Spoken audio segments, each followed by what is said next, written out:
Bienvenue sur Africa 24 dans cette nouvelle édition du Non-Stop Info au sommaire de l'actualité. Théâtre de violence depuis 2014, la ville de Béni en République démocratique du Congo est à nouveau attaquée. Dans la nuit de lundi à mardi, 12 personnes ont été tuées dans un massacre. La population appelle à plus de protection.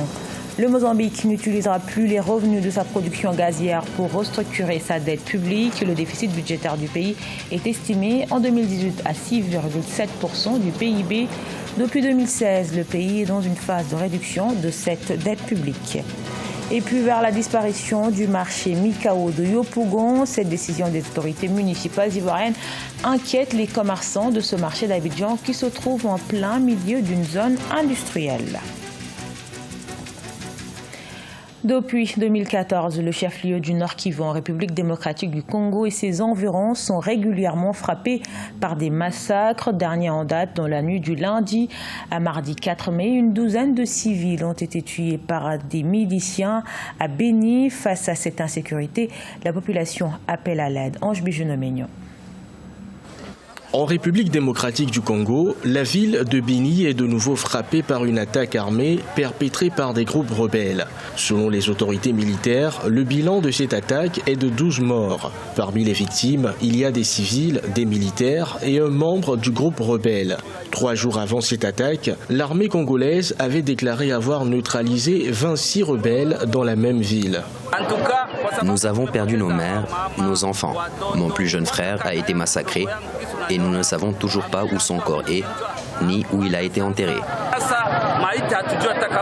Le groupe État islamique, région Afrique centrale, a revendiqué sans preuve formelle de récentes attaques contre des positions de l'armée dans le territoire de Béni.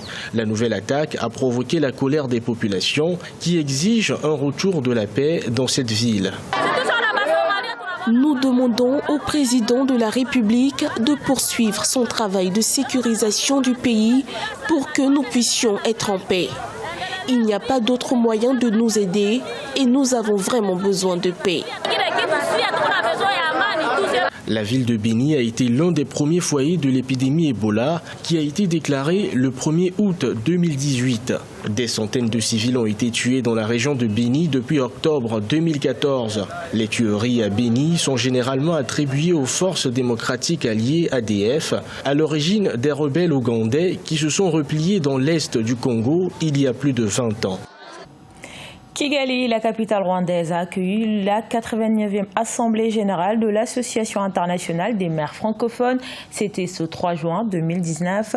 Une centaine de maires des villes des pays de l'espace francophone ont tenu des discussions concernant le rôle des villes dans le développement des pays francophones. Occasion également pour les élus de signer des accords de partenariat. Reportage de notre correspondant Fratan Dakiaisanga.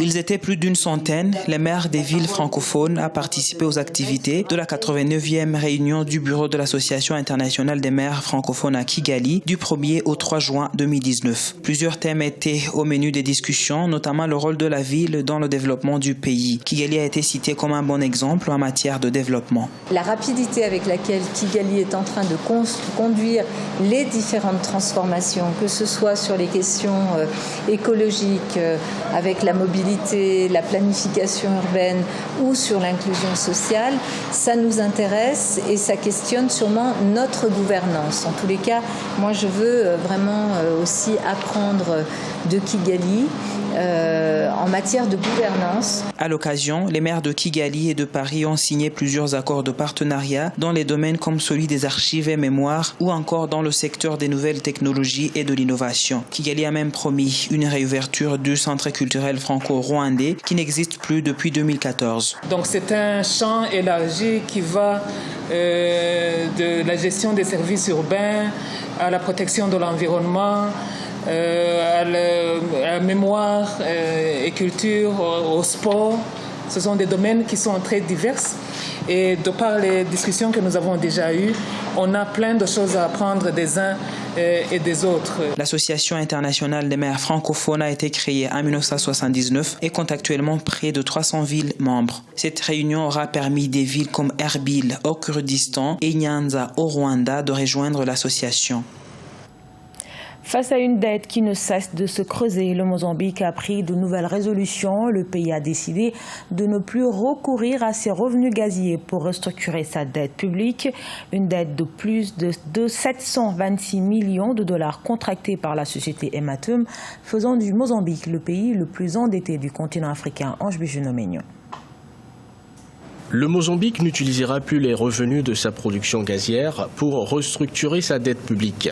Selon l'État mozambicain, cette mesure concerne une dette de plus de 726 millions de dollars contractée sous forme d'euro-obligations par la société Ematum. En 2016 déjà, le Mozambique avait dû révéler l'existence d'une dette cachée de près de 2 milliards de dollars qui a poussé ses bailleurs de fonds, FMI, Banque mondiale, à suspendre leur financement. Le fait que le pays sursoit à utiliser ses recettes minières pour financer d'autres activités qui peuvent générer la croissance, c'est une bonne décision. Mais ça reste quand même assez délicat pour le pays compte tenu, n'est-ce pas, de son niveau d'endettement et de sa structure économique extrêmement désarticulée. Depuis la découverte en 2016 de la dette occulte, le Mozambique est en défaut de paiement et son ratio estimé de la dette extérieure totale au PIB a atteint 145,8% en 2018. Ses principaux bailleurs de fonds ont suspendu leur aide, obligeant le pays à prendre des mesures pour réduire progressivement sa dette publique. La meilleure stratégie serait de diversifier la structure productive, d'élargir, n'est-ce pas, l'assiette fiscale pour collecter le maximum de ressources et permettre à l'État de disposer justement des ressources pour pouvoir honorer à ses multiples engagements et dont la dette en fait partie. Le déficit budgétaire de la Mozambique a été estimé en 2018 à 6,7% du produit intérieur brut contre 5,5% en 2017. Vers l'aménagement de la capitale économique du Cameroun. Pour ce faire, près de 130 milliards de francs CFA vont être débloqués.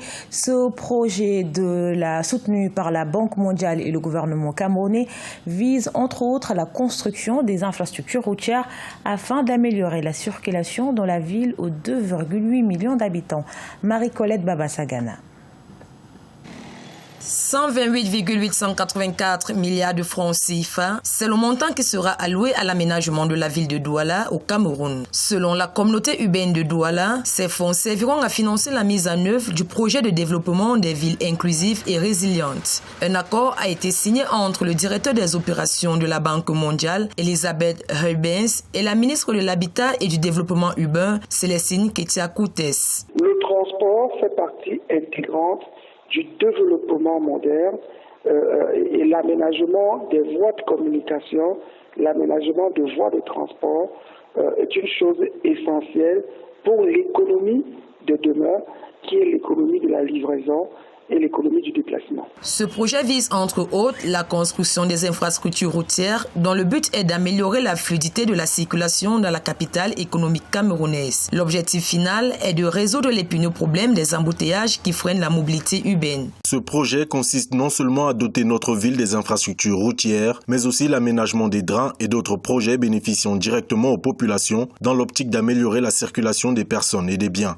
Parmi les sites répertoriés, il y a entre autres les carrefours Ndokoti, le rond-point d'Eido et d'autres points névralgiques qui constituent un goulot d'étranglement pour la mobilité urbaine. En Côte d'Ivoire, la création des marchés n'obéit pas toujours aux plans d'urbanisme qui sont élaborés sans la participation des populations. C'est le cas du marché Mikao à Abidjan, situé dans la commune de Yopougon. Il est menacé de disparition par les autorités municipales aux grandes dames des commerçants et des consommateurs. Reportage de notre correspondant Olivier Conan. La disparition du marché Mikao dans la zone industrielle de Yopougon. La mairie de Yopougon et l'agence de gestion et de développement des infrastructures industrielles ont adressé des mises en demeure aux commerçants du marché de libérer les lieux contigus à des usines. La propriété du site et les commerçants font valoir leurs droits de propriété qui précèdent l'installation des usines. C'est mon héritage. J'ai tous les papiers jusqu'à la CD. Qu'ils me laissent le terrain. Je ne vends pas mon terrain. Où je suis là, je suis une femme veuve. Et ils prennent le nom du président pour dire que c'est le président qui veut prendre mon terrain. Mais moi, j'ai dit que c'est archi faux. Nous avons des étudiants avec nous, on se débrouille. À la rentrée, ils peuvent aller s'inscrire pour aller à l'école. Mais si on ne peut pas vendre, on ne peut pas se débrouiller, allons faire comment? Donc vraiment, nous on demande pardon. Pour l'Union nationale des marchés de Côte d'Ivoire, Fêtier des marchés du district d'Abidjan, les autorités doivent associer les opérateurs du secteur à l'élaboration des politiques d'urbanisme commercial pour un développement harmonieux. On a travaillé sur la loi de la politique de l'urbanisme commercial en demandant au ministère désormais de pouvoir nous permettre d'avoir un plan de façon commune pour la construction des marchés en Côte d'Ivoire, pour éviter l'installation de façon anarchique.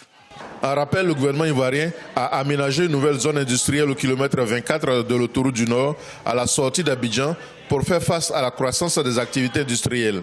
On dénombre 168 marchés dans le district d'Abidjan, dont 46 marchés privés comme celui de Yopougon-Mikao.